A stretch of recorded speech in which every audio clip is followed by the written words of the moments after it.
사도행전 22장 22절에서 29절까지 말씀 한 절씩 교독합니다. 이 말하는 것까지 그들이 듣다가 소리질러 이르되 이러한 자는 세상에서 없애버리자 살려둘 자가 아니라 하여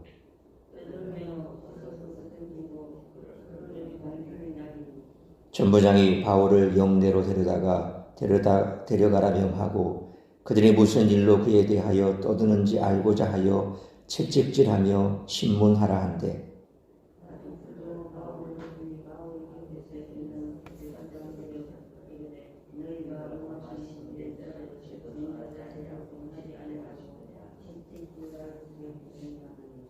백부장이 듣고 가서 천부장에 전하여 이르되 어찌하려 하느냐 이는 로마 시민이라 하니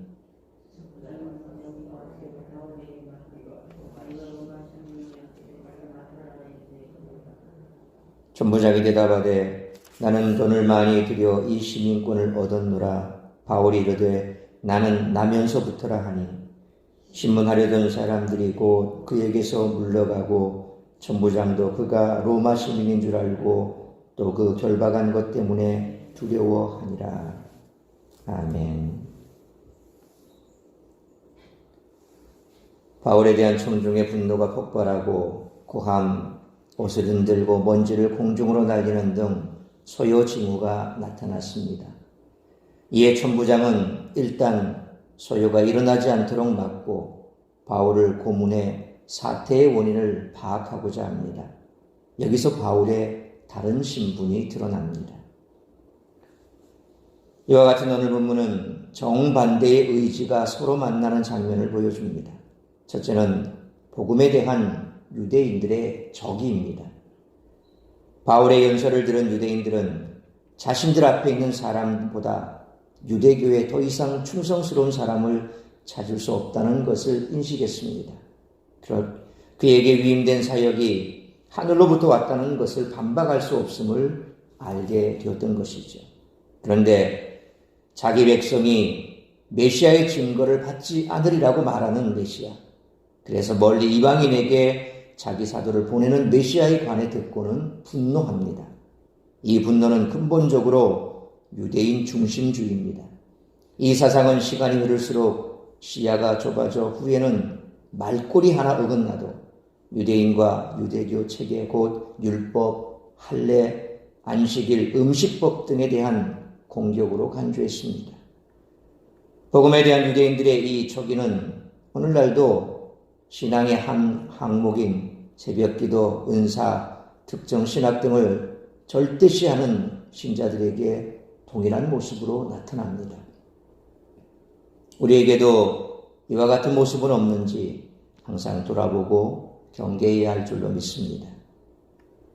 둘째는 복음에 대한 바울의 열의입니다. 바울이 만일 자신의 로마 시민권을 처음부터 사용했더라면 그는 구타도 체포도 당하지 않았을 것입니다. 물론 바울은 유대인들 앞에서 자신이 유대인이며 유대교에 충성된 자임을 증명해 그들을 복음으로 이끌어야 할 장소와 시간에 로마 시민권자임을 적극적으로 주장해 청중의 의혹을 불러일으킬 만큼 어리석지 않다는 겁니다.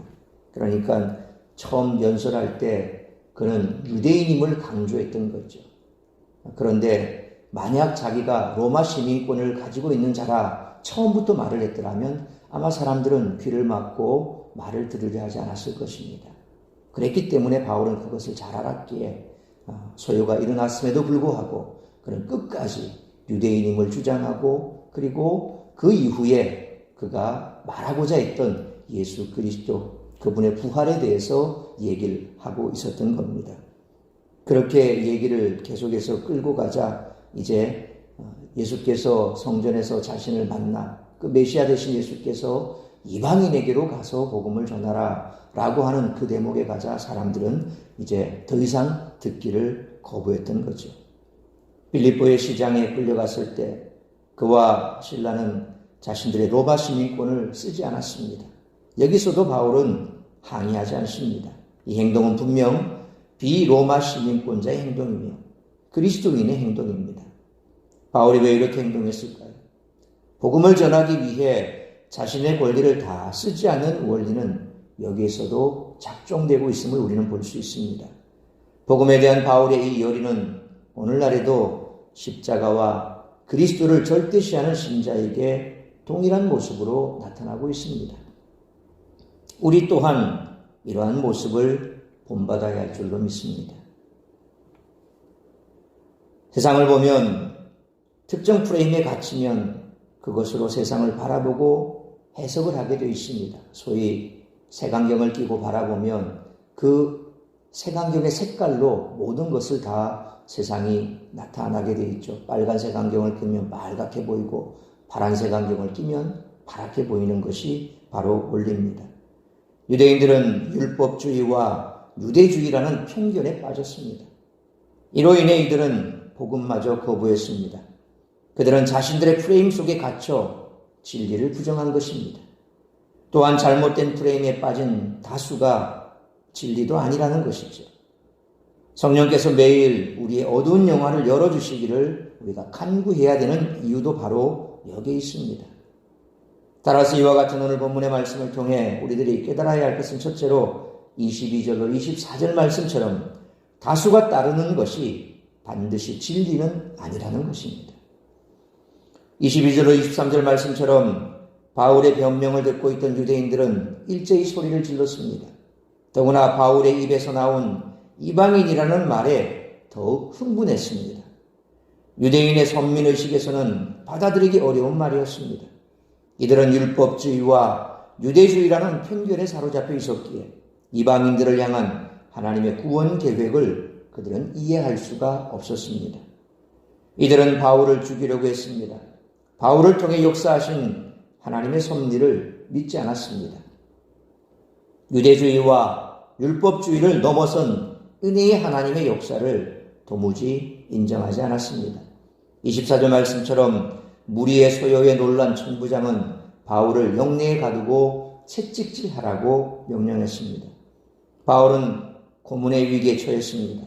천부장은 무리의 소요만 보고 바울을 죄인 취급했습니다. 정당한 방법으로 신문하거나 조사하는 것이 아니라 무리의 소리를 통해 바울을 죄인으로 간주한 것입니다. 흔히 목소리가 크면 이긴다라는 말이 있습니다. 천부장은 사실관계를 알아보기도 전에 바울을 죄인처럼 다룬 것입니다.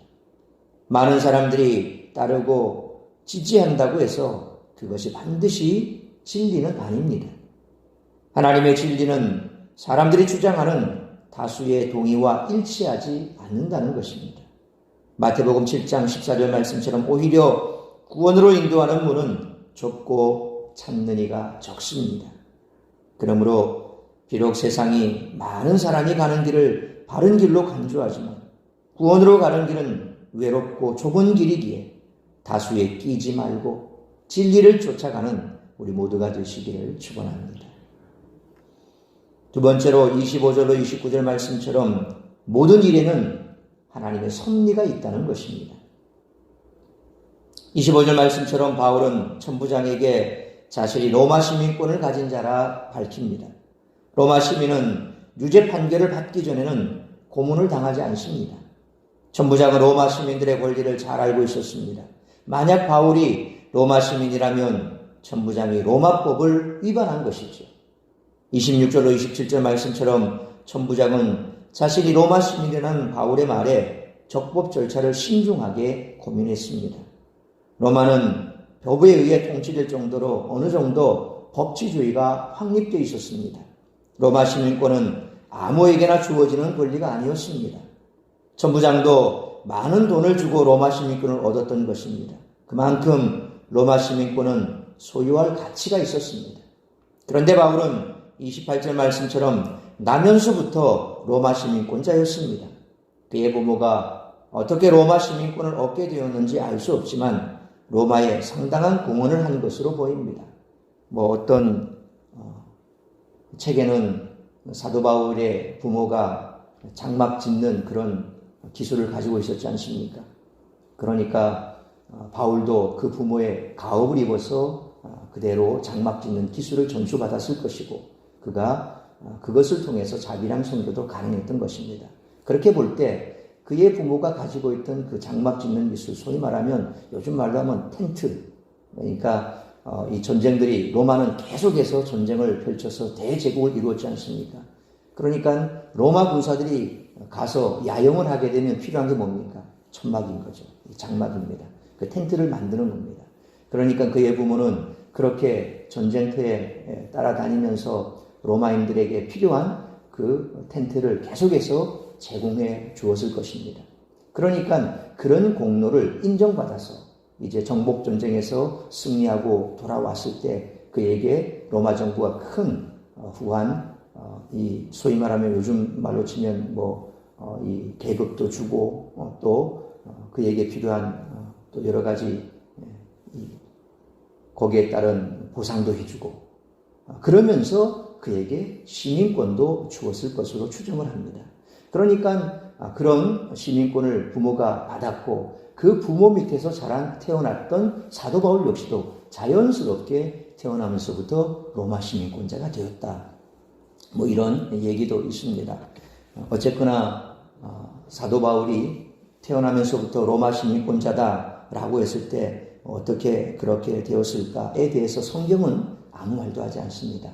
단지 성경 이외의 사료들을 보면 그런 내용들이 나와 있습니다. 29절 말씀처럼 바울을 신문하던 사람들은 그의 태어나면서 로마 시민권에 대해 얘기를 듣자 당연히 물러났습니다. 자칫하면 그들은 로마법을 위반하는 중대한 죄를 저지를 뻔했습니다. 천부장 자신도 자신의 실수를 인정하고 놀랐습니다. 누구보다 로마법을 존중하고 지켜야 할 위치에 있었기 때문입니다. 이미 그는 확실한 유죄 증거도 없이 식민지 백성의 무리한 요구에 압도되어 로마 시민을 체포하는 실수를 범했었죠. 더 이상 천부장은 무리가 하자는 대로 할 수 없었습니다. 그러므로 이처럼 로마 시민권 속에도 놀라운 하나님의 섭리가 있었던 것처럼 성도들의 삶 또한 하나님의 섭리 가운데 있음을 기억하고 끝까지 성령의 인도함을 따르는 우리 모두가 되시기를 축원합니다. 사랑하는 성도 여러분, 우리는 바울의 간증을 더 이상 들으려고 하지 않았습니다. 이들의 마음속에는 복음의 진리를 수용할 여유가 없었습니다. 이미 율법주의와 유대주의라고 하는 편견에 마음이 닫혀 있었기 때문입니다. 잘못된 신념과 신앙은 폐기되어야 한다는 것이죠. 그렇지 않으면 유대인들처럼 편견에 사로잡혀 진리를 외면하게 된다는 것입니다. 그러므로 다수가 따르는 것이 반드시 진리가 아님을 기억하고 항상 복음의 진리 앞에 겸손해져야 할 뿐만 아니라 모든 일에는 반드시 하나님의 섭리가 있음을 알고 끝까지 성령의 인도함을 받을 수 있는 우리 모두가 되시기를 주님의 이름으로 축원합니다. 기도하겠습니다. 돌아가신 아버지 하나님, 은혜와 사랑을 감사합니다. 오늘도 이 새벽을 깨워 말씀으로 예배로 시작하게 하시니 감사합니다. 오늘도 우리에게 허락하신 말씀 우리가 가슴에 새기며 우리가 이 땅을 살아가는 날 동안 반드시 붙들어야 할 것은 말씀의 진리입니다. 사람들이 많이 추종하고 따라간다고 해서 그것이 진리가 아니라는 사실을 우리는 잘 알고 있습니다. 그런데 때로는 많은 사람들이 찬성하고 많은 사람들이 가는 그 길을 어쩔 수 없이 나 또한 따라가는 그런 때도 있습니다. 왜냐하면 세상 사람들은 그렇게 돌출 행동을 하거나 자기들과 다른 색깔을 띠게 되면 견제하고 또 따돌리고 왕따시키고 세상 속에서 살아가기가 힘들 때가 있습니다. 그래서 내 편리를 위해서 나의 육체적인 편안을 위해서 혹은 그저 다른 사람 사이에 묻혀가는 것이 편하기 때문에 그래서 진리를 외면할 때도 있습니다. 그러나 분명 예수님께서도 말씀하신 것처럼 우리가 가야 할 길은 넓은 길이 아닙니다. 좁은 길입니다. 우리가 들어가야 할 곳은 큰 문이 아닙니다. 좁은 문입니다. 그곳은 가시밭길입니다. 내 십자가 가지고 가는 것이 옳다고 말씀하셨습니다. 그러므로 다시 한번 우리의 삶을 돌아보면서 여전히 그러한 삶 속에 나를 내몰고 있지는 않은지, 정말 진리의 말씀대로 쫓아가는 삶인지, 세상 사람들이 가는 그 길을 쫓아가는지 돌아볼 수 있도록 은혜를 베풀어 주옵소서. 중요한 것은 우리 하나님께서는 우리의 모든 것을 다 아십니다. 그래서 우리가 진리의 말씀을 붙들고 가기로 결단하기만 하면 하나님께서 우리를 지켜주실 줄로 믿습니다. 모든 것을 합력하여 선을 이루신 하나님께서 우리가 진리의 길을 가기로 결단하기만 하면 하나님께서는 우리의 삶을 지켜주시고 뿐만 아니라 하나님께서 반드시 우리의 삶 가운데 섭리해 주실 줄로 믿습니다. 우리에게 주어진 그 모든 것들, 우리가 겪는 그 모든 일들은 하나님의 섭리 가운데 있음을 믿습니다. 때로 고난스럽고 고통스러운 길을 간다 할지라도 그것 때문에 힘들어도 하나님은 그것을 통하여서 영광 받으시고 우리에게 더 놀라운 은혜를 베풀어 주실 것이요. 그리함으로 우리의 삶의 순간순간 만나고 또 내게 주어진 그 모든 것은 하나님의 섭리 속에 있음을 알고 끝까지 성령의 인도함을 받는 그런 삶을 살아갈 수 있도록 도와주시옵소서. 오늘도 주 앞에 우리가 말씀 붙들고 기도할 때에 우리에게 말씀하시는 주의 음성 듣고 돌아갈 수 있게 하시고 말씀대로 살아갈 수 있는 힘과 능력 다시 한번 우리에게 허락하여 주시어서 오늘도 승리하는 복된 한날의 삶이 될 수 있기를 간절히 빌고 소원하오며 이 모든 말씀 우리 주 예수 그리스도의 이름으로 기도하옵나이다. 아멘.